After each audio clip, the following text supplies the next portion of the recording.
सत्य से बड़ा कोई धर्म नहीं होता है और कर्म के बिना जीवन का उद्धार नहीं। इसलिए मानव को निरंतर अच्छे कर्म करना और सत्य के मार्ग पर चलना आवश्यक है।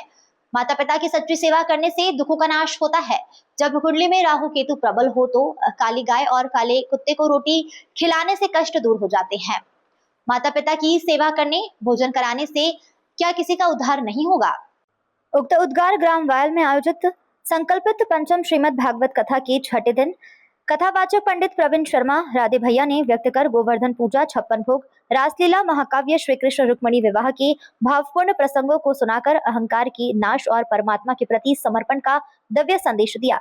श्रोता भगवान के अलौकिक प्रेम में, भक्ति रस में सराबोर होकर भाव विभोर हुए। कथा के माध्यम से पर्यावरण सुरक्षा का संदेश भी दिया गया।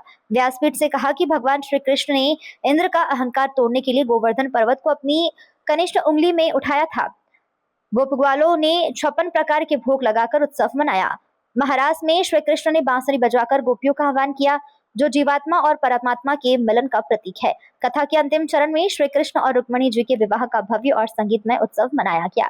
श्रीमद् भागवत कथा का छठा दिन भक्तों को गोपियों जैसी निस्वार्थ भक्ति और भगवान के प्रति पूर्ण समर्पण की शिक्षा देता है।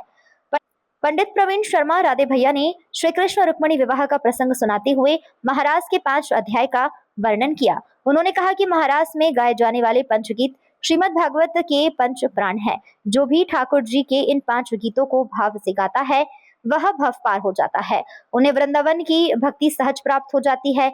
कथा में महर्षि संदपनी के आश्रम में विद्या ग्रहण करना, उद्धव गोपी संवाद, उद्धव द्वारा गोपियों को अपना गुरु बनाना, द्वारका की स्थापना एवं रुक्मिणी विवाह के प्रसंग का संगीतमय भावपूर्ण पाठ किया गया।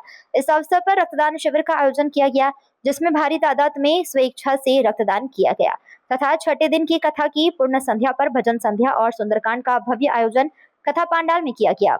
धार से सैयद रिजवान अली की रिपोर्ट।